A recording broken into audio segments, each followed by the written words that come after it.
السلام علیکم۔ آج کے اکانومک اور کموڈٹی راؤنڈ اپ کے ساتھ میں ہوں آپ کا ہوسٹ علی محمد عثمانی۔ سال 2020 بالآخر اپنے اختتام کو ہے۔ اس سال کے دوران ہم نے دیکھا کہ کافی اتار چڑھاؤ پوری دنیا کی معاشی سرگرمیوں میں ہمیں آتے ہوئے دکھائی دیے۔ معیشت پاکستان کے اوپر بھی اس کے منفی اور مثبت دونوں ہی اثرات ہمارے سامنے آئے۔ ایک جانب کووڈ نے اپنی وجہ سے پاکستان کی معاشی سرگرمیوں کو متاثر تو ضرور کیا، وہیں پر دوسری جانب معاشی انڈیکیٹرز یا اکانومک انڈیکیٹرز نے پاکستان کی معاشی سرگرمیوں کو ایک مستحکم رکھنے میں بھی اپنا کلیدی کردار ادا کیا۔ بات کریں کہ ان معاشی انڈیکیٹرز کے اندر جو ایک چینجز آئی یا مثبت اقدام آیا، اس کے اندر کون سے ایسے فیکٹرز تھے جنہوں نے معاشی سرگرمیوں کے لیے ایک اچھی خبر کی نوید سنائی۔ اس میں اگر ہم بات کرتے ہیں تو فورن ایکسچینج کے ریزروز کا استحکام میں آنا، دوسری جانب جو ہے وہ بیرون ملک مقیم پاکستانیوں کی جانب سے بھیجی جانے والی ایک کثیر مقدار میں ترسیلات زر میں اضافہ دیکھنے میں آیا، اور ساتھ ہی ساتھ پاکستان میں کرنٹ اکاؤنٹ جو ہے وہ بھی سرپلس میں رپورٹ کیا گیا۔ یہ کچھ ایسے پیرامیٹرز تھے جس نے پاکستان کی معاشی سرگرمیوں کے اندر اپنے کلیدی کردار ادا کیا، گرچہ کہ پاکستان کے اندر کووڈ کی وجہ سے کافی حد تک کے جو ہے وہ چہمگوئیاں ہوتی رہیں کہ پاکستان کی معاشی سرگرمیوں کو آخرکار بحال رکھا جائے یا اس کو شٹ ڈاؤن کیا جائے۔ اس کے اوپر ہم نے دیکھا کہ وفاق اور صوبائی گورنمنٹ میں کافی ہائی لیولز کے اوپر اختلاف بھی ہمارے سامنے آیا، مگر بالآخر اسمارٹ لاک ڈاؤن کے نام کے اوپر یا کافی حکمت عملی کی بیسس کے اوپر پاکستان کے اندر کاروباری زندگیوں کو متاثر تو کیا گیا، مگر اس طریقے سے پراپر لاک ڈاؤن کی صورتحال نہیں اختیار کی گئی جو باقی ممالکوں کے اندر ہم نے دیکھی تھی۔ تو ان تمام تر صورتحال، تمام تر سینیریو کے بیسس کے اوپر ہم نے دیکھا کہ پاکستان کے اندر کاروباری زندگی اور عام معمولات زندگی کے اندر احتیاطی تدابیر کو جو ہے بروئے کار لاتے ہوئے لوگوں نے اپنی زندگیوں کو آگے بڑھایا، اور یہی وجہ تھی کہ اللہ کا خاص کرم پاکستان کی معاشی سرگرمیوں پہ ہوا، اور پاکستان کی معاشی سرگرمیوں کے اوپر جو ہے وہ کووڈ کا پہلی لہر کا اتنا شدید امپیکٹ نہیں ہوا جتنا امپیکٹ کو جو ہے ایکسپیکٹ کیا جا رہا تھا آئی ایم ایف کی جانب سے، ورلڈ بینک کی جانب سے، اور دوسری جو تھنک ٹینکس کی جانب سے کہا جا رہا تھا کہ پاکستان کی معاشی سرگرمی بہت بری طریقے سے متاثر ہو سکتی ہے۔ ان تمام تر سینیریو کے باوجود فرسٹ ویو کو تو پاکستانیوں نے بڑی اچھی طریقے سے جو ہے کیٹر کیا تھا۔ اس کے اندر اگر ہم بات کرتے ہیں کہ جو سیکنڈ ویو پاکستان میں ایکسپیکٹ یہ کی جا رہی ہے، کچھ ریومرز بھی آ رہی ہیں اور کچھ انکشافات بھی ہوئے ہیں کہ کچھ لوگ جو کچھ مسافر برطانیہ سے سفر کر کے جو پاکستان پہنچے ہیں، ان میں تقریباً یہ نیو جو اسٹرین ہے کووڈ کا، اس کی تشخیص کا ایک جو ہے ایک تشخیص ہوئی ہے اور اس کو مزید ٹیسٹ کرنے کے لیے بھیجا گیا ہے۔ یہ تمام تر صورتحال بڑی ڈیویسٹیٹنگ سینیریو اختیار کر جائے گی کہ اگر اس وقت پاکستان نے کوئی ایسا سینیریو مینٹین نہیں کیا یا پھر سے وہی جو ایس او پیز کو مینٹین کرتے ہوئے لاسٹ ٹائم ہم نے کووڈ کو ہرایا تھا، ہم کو اب دوبارہ اسی چیز کی ضرورت ہے کہ جو یہ نیا اسٹرین ہے اس کو پھیلنے سے روکا جائے۔ بہرحال چونکہ سردی اس وقت اسٹارٹ ہو گئی ہے پاکستان کے اندر اور کراچی کے اندر بھی لگ بھگ جو ہے وہ ٹھنڈا ماحول ہونا شروع ہو گیا ہے، تو ہمیں اپنی احتیاطی تدابیر کے ساتھ آگے بڑھنا چاہیے اور ایس او پیز کو مینٹین کرنا چاہیے۔ ایک جانب تو یہ کووڈ کے سینیریو کے اوپر بات کرتے ہیں کہ یہ تو بڑا ڈیویسٹیٹنگ نہ صرف پاکستان میں بلکہ آل اوور دی ورلڈ ہے، اس کو تو ایس او پیز کو مینٹین کرنا ہے کیونکہ اس کے اوپر ابھی کوئی ایس سچ علاج نہیں آیا ہے، اور ویکسینیشن جو ابھی آئی ہے مارکیٹ کے اندر یہ ایک پریونٹیو میجرز کے طور پہ یوز ہو رہی ہے۔ پاکستان کا نمبر ان ویکسینیشنز کے اندر جو اگلے سال 2022-2021 کے اندر جون کے بعد ایکسپیکٹ کیا جا رہا ہے کہ پاکستان کو شاید یہ ویکسینیشن اویلیبل ہو۔ ان تمام تر سینیریو کے بیسس کے اوپر دیکھا جائے تو ابھی ہمارے کو پھر سے اسی طریقے سے اپنی مینٹیننس کے اوپر کام کرنا ہے، ایس او پیز کو مینٹین کرنے کے لیے آگے اقدامات کرنے ہیں عوام کو بھی اور حکمران کو بھی۔ یہاں پہ اگر بات کرتے ہیں کہ معاشی سرگرمیوں کے اندر کووڈ کے علاوہ، یعنی کووڈ نے تو اپنا ایک امپیکٹ معاشی سرگرمیوں پہ ڈالا ہی تھا، گرچہ اس کو بڑے اسمارٹ طریقے سے حکومت نے جو ہے مینٹین کیا اور پھر پراپر کمپلیٹ لاک ڈاؤن لگانے کے بجائے کچھ عرصے کے لیے جو ہے ملک کے اندر تھوڑا سا لاک ڈاؤن کے اوپر بات کی گئی، ورنہ اس کے بعد اسمارٹ لاک ڈاؤن کے تحت پاکستان کو چلایا جا رہا ہے، جس کو نہ صرف پاکستانی اس وقت موجودہ گورنمنٹ نے، عوام نے، بلکہ WHO نے بھی اس کو بڑا اپریشیٹ کیا کہ پاکستان نے جو حکمت عملی تیار کی گئی تھی وہ پاکستان کے لیے بڑی سود مند ثابت ہوئی تھی۔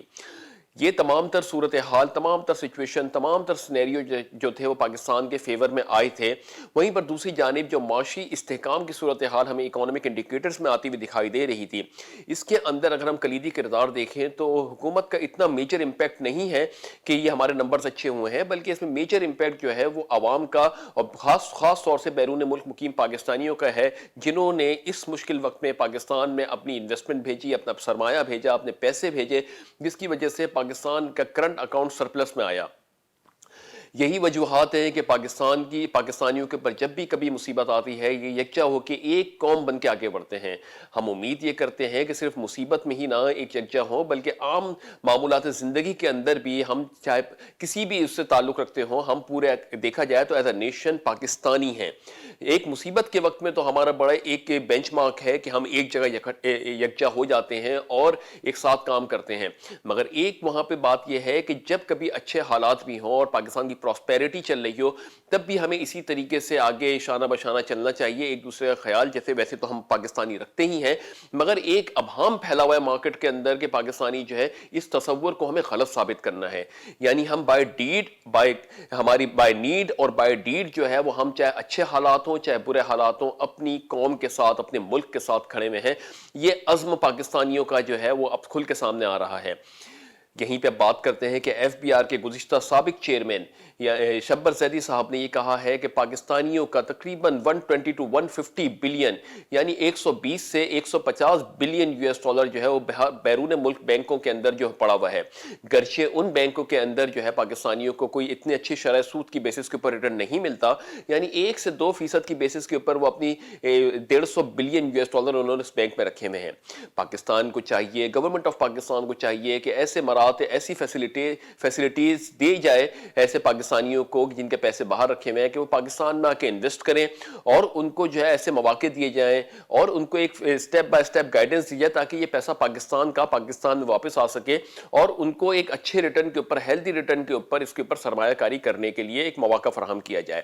تو یہ ایسے خیال ہیں شبر زیدی صاحب کے کہ پاکستانیوں کا جو تقریباً ان کا ایک اندازہ یہ ہے کہ 120 سے 150 ارب یو ایس ڈالر جو ہے وہ باہر بینکوں کے اندر پاکستانیوں کے پڑے میں ہیں ڈالر کی فارم میں۔ اگر اسی پیسے کو پاکستان لایا جاتا ہے اور ان کو فیسیلیٹیٹ کیا جاتا ہے پاکستانیوں کو جن کا پیسہ باہر ہے، تو یہ پاکستان کی معاشی سرگرمیوں کے لیے آنے والے دنوں کے اندر بہت ہی اچھا ایک امپیکٹ ڈال سکتا ہے پاکستان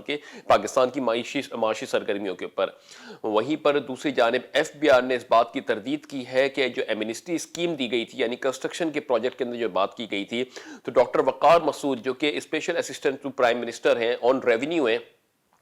انہوں نے اس بات کی تردید کی ہے کہ اس ایمنسٹی اسکیم میں کوئی ابھی ایکسٹینشن نہیں دی جا رہی۔ ایمنسٹی اسکیم گرچہ جو ہے وہ اس وقت جس کا ٹائم فریم تھا جو مکمل ہو گیا ہے، تو اس کو جو ہے ابھی کوئی ایکسٹینشن دینے کا ارادہ گورنمنٹ آف پاکستان کا نہیں ہے، ایسا بھی ماننا یہ ہے۔ تو اس پہ جو ابھی اس وقت کچھ ایکسپیکٹیشن کی جا رہی تھی کہ شاید یہ ایمنسٹی اسکیم 6 ماہ کے لیے بڑھا دی جائے، اس کی رجسٹریشن یعنی کنسٹرکشن سیکٹر کے اندر جو انویسٹ کرے گا اس کو 2 سال کے اندر پروجیکٹ کمپلیٹ کرنا ہے، اور جتنا بھی پیسہ وہ انویسٹمنٹ کے لیے شو کرے گا اس کے اوپر کوئی پوچھ گچھ نہیں ہوگی۔ تو اس ایمنسٹی کا دورانیہ جو ہے اس کو ایکسٹینڈ نہیں کیا جا رہا ہے، ایسا کنفرم کیا ہے ایف بی آر کے special assistant to prime minister Waqar Masood صاحب نے۔ ڈاکٹر وقار مسعود صاحب کا کہنا ہے کہ ابھی ایسا کوئی ارادہ نہیں ہے کہ اس کو ایکسٹینڈ کیا جائے۔ بہرحال آنے والے دنوں کے اندر دیکھیں گے کہ اس کے اوپر کس طریقے سے حکومت چلتی ہے، اور اس ایمنسٹی اسکیم کے بیسس پہ جہاں پہ 800 to 900 بلین روپیز کی جو انویسٹمنٹ ہوئی تھی اور تقریباً 500 پروجیکٹس جو رجسٹر ہوئے تھے، اس کے اندر جو ہے خاطر خواہ جو ہے وہ ایک انویسٹمنٹ پاکستان کے سامنے آئی تھی، مگر ابھی جو ہے اس کو ایکسٹینڈ کرنے کا کوئی ارادہ گورنمنٹ آف پاکستان نہیں رکھتی ہے۔ اب ہم بات کرتے ہیں انٹرنیشنل کموڈیٹی پرائزز کے اوپر، جس کے اندر ابھی بھی اس وقت پریشر برقرار ہے تھوڑا سا اسٹیبلٹی ہمیں کچھ آتی ہوئی دکھائی دے رہی ہے، گرچہ کرسمس اور نیو ایئر کی ایوز کی وجہ سے ویسے ہی پوری دنیا کے اندر چھٹی ہوتی ہے، تو ان چھٹیوں کے پیش نظر ابھی ہمارے کوئی ایسا ڈیویسٹیٹنگ سینیریو تو آتا ہوا نہیں دکھائی دے رہا کووڈ کا، مگر ابھی بھی دیکھا جائے تو کووڈ اس وقت بہت بری طریقے سے یو کے اندر سرایت کر چکا ہے، اور اس کے نیو اسٹرینز کے اوپر بڑے ہی زیادہ تشویشناک جو ہے وہ تشویش کن صورتحال پیدا ہوتی جا رہی ہے کہ اس کو کس طریقے سے میٹیگیٹ کیا جائے۔ بہرحال اسی کے تناظر کے اندر بات کرتے ہیں تو گولڈ اس وقت 15 سینٹس پلس ہونے کے بعد 1883 یو ایس ڈالر پر آؤنس پر ٹریڈ ہو رہا ہے۔ سلور تقریباً 22 سینٹس پلس ہونے کے بعد 26.442 یو ایس ڈالر پر آؤنس پر ٹریڈ ہو رہا ہے۔ WTI کروڈ 41 سینٹس پلس ہونے کے بعد 48.41 یو ایس ڈالر پر بیرل پر ٹریڈ ہو رہا ہے۔ برینڈ تقریباً 40 سینٹس پلس ہونے کے بعد 51.63 یو ایس ڈالر پر بیرل پہ ٹریڈ ہو رہا ہے۔ کچھ اس کے اندر مجموعی طور پہ دیکھا جائے تو اس وقت اس سال کے اختتام کے اوپر ابھی کموڈیٹیز مارکیٹس کے اندر کوئی زیادہ پریشر آتا ہوا نہیں دکھائی دے رہا، ایک جانب جو پریشر آ رہا تھا تو اس کو بیلنس یا مینٹین کیا گیا ہے، مگر ابھی کوئی اتنا بڑا تیزی سے پریشر آتا ہوا نہیں دکھائی دے رہا، کیونکہ 23 کو جو ہماری انوینٹری کی رپورٹ آئی تھی آئل کے حوالے سے، اس کے اندر حالانکہ آئل کی انوینٹری 0.5 ملین بیرل نیگیٹو آئی تھی، جبکہ ایکسپیکٹ یہ کیا جا رہا ہے کہ 3.5 ملین بیرل نیگیٹو آئے گی. تو یہ ایک نیگیٹو آنا اس بات کا ہے، اشارہ دے رہا ہے کہ ڈیمانڈ تھوڑی سسٹین کر رہی ہے مارکیٹ کے اندر، مگر اس لیول سے نہیں کر رہی. تو گرچہ پریشر تو بھی برقرار ہے کہ جب تک عالمی مارکیٹس کے اندر سے کووڈ پوری طریقے سے نکل نہیں جاتا، ایک آپٹیمزم یا ایک امید کی لہر یہ ہے کہ جو کووڈ کی ویکسینیشن کی جا رہی ہے مارکیٹ کے اندر، اس کی وجہ سے کچھ دنوں کے اندر کووڈ جو ہے وہ مارکیٹ سے ایویپریٹ ہونا شروع ہو جائے گا، اور معاشی سرگرمیاں جنوری فیبروری کے بعد سے جو ہے بحال ہونا شروع ہو جائیں گی. مگر ابھی یہ تمام تر چیزیں مفروضے ہیں. گزشتہ سال بھی اسی طریقے سے چیزوں کے اوپر ہم بات کر رہے تھے، اور آج بھی اسی پیش نظر ابھی ہم پھنسے پڑے ہوئے ہیں کہ آیا کووڈ کے اوپر کیا حکمت عملی تیار کی جائے گی. بہرحال اس کے اوپر ابھی جو رواں سال ہے اس کے اندر اگر دیکھا جائے تو کووڈ کی ویکسینیشن مارکیٹ میں آ تو گئی ہے، مگر ساتھ ہی ساتھ نیو اسٹرین نے بھی، یعنی جو نئی قسم آئی ہے کووڈ کی، اس نے بھی ایک بھونچال مچا دی ہے پوری معاشی سرگرمیوں کے اندر. تو کہا یہ جا رہا ہے کہ یو کے ساتھ ساتھ جرمنی، فرانس، اٹلی، ان کے اندر بھی یہ لاک ڈاؤن کی صورتحال اختیار کی جا رہی ہے. پاکستان کی بات کریں تو پاکستان میں بھی کچھ نیو اسٹرینز کے کیسز رپورٹ ہوئے ہیں، وہ بھی بڑے تشویش کن صورتحال اختیار کیا جا رہا ہے. کہا یہ جا رہا ہے گورنمنٹ کی جانب سے کہ جو 15 مسافروں کے اندر اس اسٹرین کو ٹیسٹ کیا گیا تھا، جس میں سے کچھ کے اندر پازیٹیو آئے تھے، ان کے خاندان کو، ان کے عزیزوں کو بھی ٹیسٹ کیا جا رہا ہے کہ آیا ان کے اندر یہ اسٹرین تو موجود نہیں ہے، تاکہ ان کو شروع میں ہی آئسولیٹ کر دیا جائے تاکہ اس وائرس کو مزید پھیلنے سے روکا جائے. تو یہ تو تمام تر صورتحال ہے کہ جب تک کووڈ رہے گا، ہم نے پہلے بھی اس کے فائنینشیل انالیسس بھی کیا ہے کہ کووڈ ابھی فی الحال اس نے 4 کوارٹر اس نے فائنینشیل سیکٹر کے تقریباً اپنے آپ اندر ضم کر لیے ہیں. جب یہ کووڈ ختم ہوگا تو بھی اس کے باوجود بھی 1 کوارٹر کے اندر جو ہے وہ اس کے امپیکٹ رہے گا. یعنی اگر آج کووڈ ختم ہوتا ہے تو تقریباً مارچ تک کا جو پیریڈ ہے وہ بھی تھوڑا سا on and of positive sentiments کے ساتھ تو رہے گا، مگر اس کے اندر بھی کافی حد تک کے جو پوٹینشیل ہے اس کو کووڈ ایبزارب کرے گا. گرچہ آج کے مطابق وہ ایبزارپشن کم ہوتی چلی جائے گی کووڈ کی، مگر پھر بھی 1 کوارٹر کے اندر یہ جو ہے اپنا امپیکٹ رکھنے کی صلاحیت رکھتا ہے. جب کووڈ اپنی معاشی سرگرمیوں سے اپنے آپ کو باہر نکالے گا، یا وہ اس کا خاتمہ ہو جائے گا مکمل طور سے پوری دنیا کی معاشی سرگرمیوں سے. تو یہ تو کچھ تجزیے ہیں. امید یہ کرتے ہیں کہ نیا سال کا سورج نہ صرف پاکستان کے لیے بلکہ پوری دنیا کے لیے خوشی کی نوید لے کر آئے، ایک خوشی کی کرن لے کر آئے، ایک گروتھ کی کرن لے کر آئے، اور یہ جو مصیبت اور پریشانیاں چل رہی ہیں اس سے نہ صرف پاکستانیوں کو بلکہ تمام ممالک کو اس